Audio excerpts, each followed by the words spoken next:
आज का पहला पाठ मकाबियों का दूसरा ग्रंथ, अध्याय 6, पद संख्या 18 से 31।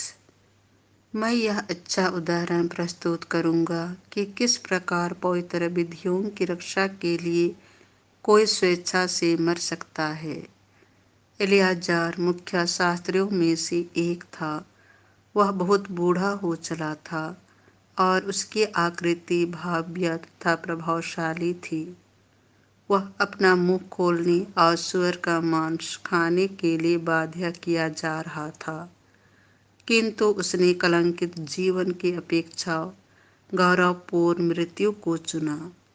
वह सूअर का मांस उगलकर स्वेच्छा से उस स्थान की ओर बढ़ा जहाँ कोड़े लगाए जाते थे।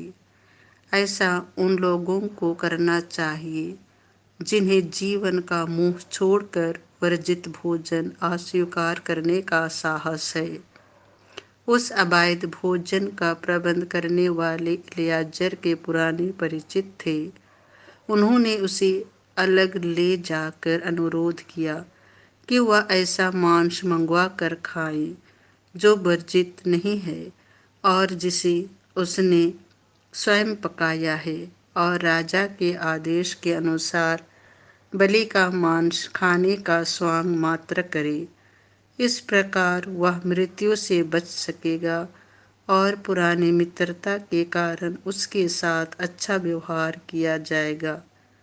किंतु उसने एक उत्तम निश्चय किया जो उसकी उम्र, उसकी वृद्धावस्था की मर्यादा, उसके सफ़ेद बालों, बचपन से उसके निर्दोष आचरण और विशेषकर ईश्वर द्वारा प्रदत्त पवित्र नियमों के अनुकूल था। उसने उत्तर दिया, मुझे तुरंत अधोलोक पहुंचा दो। मेरी अवस्था में इस प्रकार का स्वांग अनुचित है।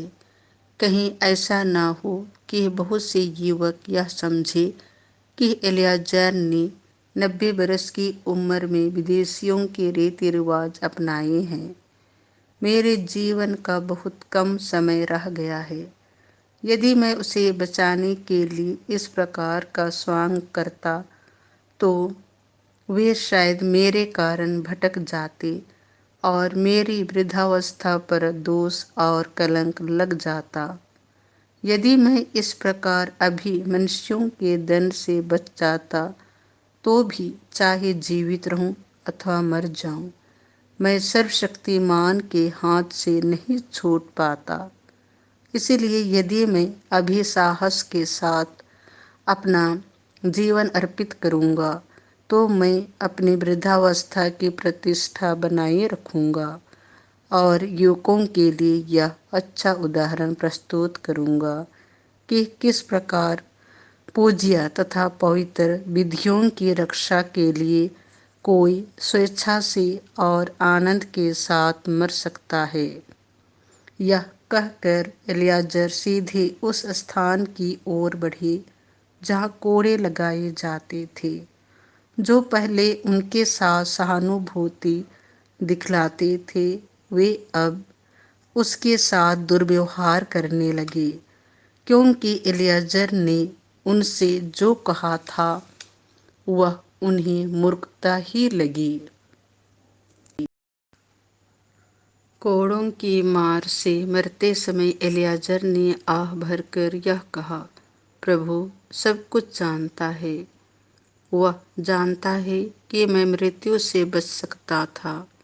मैं कोड़ों की मार से जो असह्य पीड़ा अपने शरीर में भोग रहा हूँ, उसे अपनी आत्मा से स्वेच्छा से स्वीकार करता हूँ, क्योंकि मैं उस पर श्रद्धा रखता हूँ। इस प्रकार वह मर गया और उसने मरते समय न केवल युवकों के लिए बल्कि राष्ट्र के अधिकांश लोगों के लिए साहस तथा धैर्य का आदर्श प्रस्तुत किया। यह प्रभु की वाणी है। संत लूकास के अनुसार पवित्र सुसमाचार, अध्याय 19, पद संख्या 1 से 10। जो खो गया था, मानव पुत्र उसी को खोजने और बचाने आया है। यीशु यरीहो में प्रवेश कर आगे बढ़ रहे थे।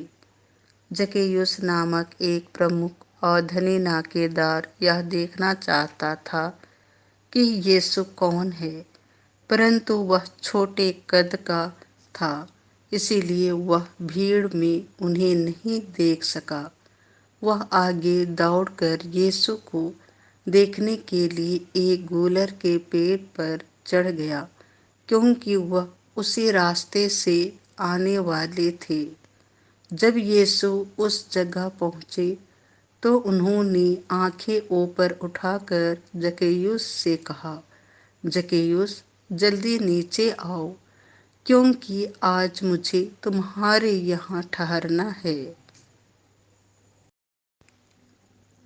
उसने तुरंत उतरकर आनंद के साथ अपने यहाँ यीशु का स्वागत किया। इस पर सब लोग यह कहकर भुनभुनाने लगे, वह एक पापी के यहाँ ठहरने गए।